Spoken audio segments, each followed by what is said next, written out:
Desmond Decker, Israelites, here on Democracy Now!, democracynow.org, The War and Peace Report. I'm Amy Goodman. As we talk about the Israeli elections, this is Avigdor Lieberman, leader of the extreme right-wing party Yisrael Beitenu, which means Israel our home, speaking last week. Israel is under combined terror attack from inside and outside the country. Internal terror is more dangerous than the external one, and we should understand that and react accordingly. This is an excerpt of a commercial from the Yisrael Beitenu party. Ahmed Tibi said that Hezbollah captures soldiers because of the Israeli foolishness. His salary is 35,000 shekels. Shame and disgrace. No loyalty. No citizenship. And this is Hanin Zubi, the first Palestinian-Israeli woman to stand for election. She spoke out against the politics represented by Avigdor Lieberman on Tuesday. Zubi is running on the Balad ticket, an Arab party in Israel. Indeed, Lieberman is a natural result of the racist policies in this country for 60 years. Lieberman didn't bring anything new.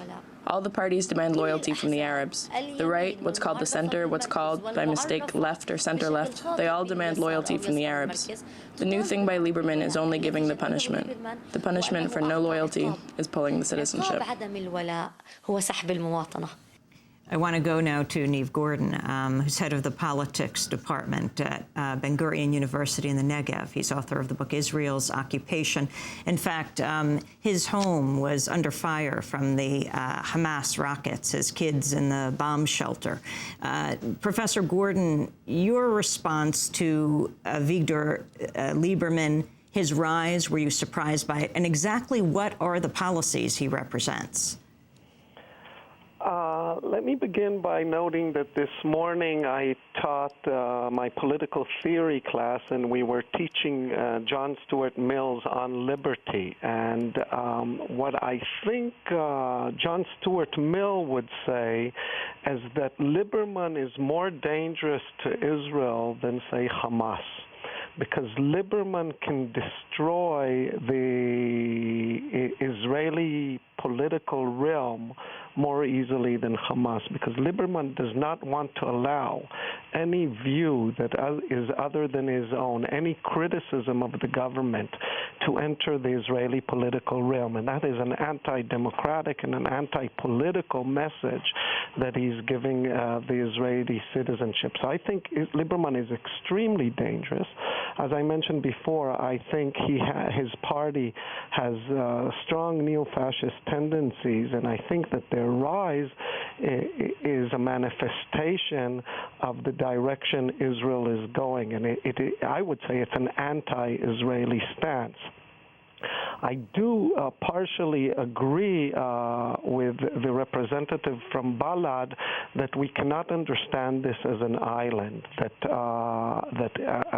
something totally new, but rather something that has been building up. What we see before the elections, that in all the high schools in Israel, Lieberman was the leading party in demi votes. So we see that the younger generation is supporting these neo-fascist tendencies, and we cannot blame the schools from it, but we have to blame the whole atmosphere in Israel, which is indeed a racist atmosphere, an anti-Arab atmosphere, anti-Palestinian Arab atmosphere. And Lieberman what he has learned to do well is to feed on the hatred and the fear of the Arabs, to use xenophobic methods, and this is extremely dangerous. And to tell you the truth, I fear for Israel, I fear for the citizenry in Israel, and I think we are in a watershed moment in Israeli politics. But this issue of loyalty oaths, explain what that is. It's unclear exactly what it is, and that's part of its power. It's whoever is not loyal to the state, according to what Lieberman and his friends believe is loyal, their citizenship can be stripped. What people are saying is that he's talking about Arabs that are supporting the Palestinian cause for a state and supporting maybe even Hezbollah. They're not loyal, and therefore their citizens should be stripped. Now, history teaches us how these things go. You begin by stripping the loyalty of an Arab that supported the Hezbollah, and then you strip the citizenship of an Arab that supported the Palestinian Authority, and then you start stripping the citizens of certain lefty Jews, and that's how things go. So, and what is interesting about all this is that Netanyahu, the leader of the Likud, said that he supports the motion of stripping citizenship to those who are unloyal to the state. But he said my only problem with Lieberman's proposal is that Lieberman doesn't tell us exactly how to enforce it, and it's very difficult to enforce. So conceptually, ideologically, it's a much broader political spectrum that's supporting this connection between loyalty and citizenship, and that is extremely dangerous, I think. Dr. Mustafa Barghouti, you heard the interview with former President Jimmy Carter. Do you think a two-state solution is still possible in the aftermath of the assault on Gaza, and what is the extent of the settlements now in the West Bank? First of all, let me please comment a little bit about Lieberman. I think when he speaks about loyalty, he's practically speaking about ethnic cleansing. To repeat some acts of ethnic cleansing that took place in Palestine in 1948, but it's about getting rid of the Arabs who live in Israel and who have Israeli citizenship and who represent 20% of the population. And more than that, when he speaks about loyalty, just to make it clear, it would be anybody who is against war, for instance, that is conducted by Israel on Gaza or anywhere else would be considered as an illoyal or unloyal citizen. Anybody who is not supporting occupation would become not loyal to Israel. This is why it is very dangerous and risky. It is putting the oppressed, which are the Palestinians and the Arabs, who are oppressed from racism and discrimination, in a situation where either they approve of their own oppression by the Israeli government, or they become disloyal to the Israeli government and then entitled to losing their citizenship. That is the risk, and that's why it looks like a very clear neo-fascist approach.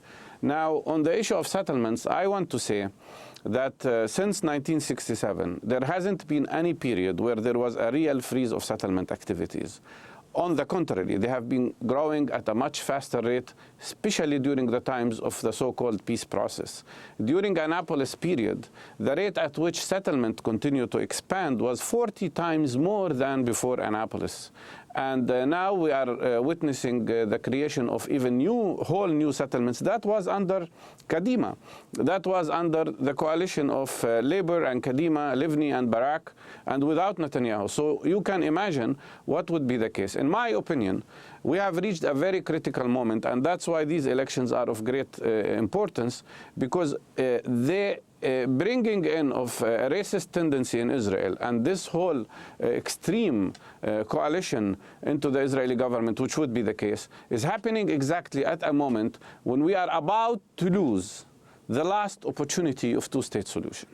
Because of the growth of settlements, because of the fragmentation of the West Bank, because of the consolidation of a situation where Palestinians practically live now in Pantostans and ghettos, and in a situation where after 15 years of the creation of the Palestinian Authority, the only road open for it by Israel is to become only a security sub-agent for occupation and something like Vichy government in a Pantostan entity. That is the risk, and that's why this is dangerous, not only because it is against peace, but also it is like the last hit in the direction of killing the final or the last opportunity of two-state solution. And this has been a subject that I've been discussing here with many people in the United States administration, at the Senate. Yesterday, I had a very, very good meeting with John Kerry, the head of the Senate Foreign Relations Committee.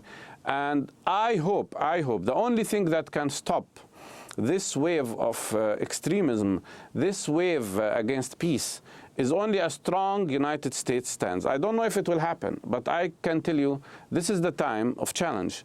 If the United States does not immediately take steps to stop settlement expansion, and if the United States does not immediately take steps to tell Israel enough is enough, I think the two-states option will be lost forever.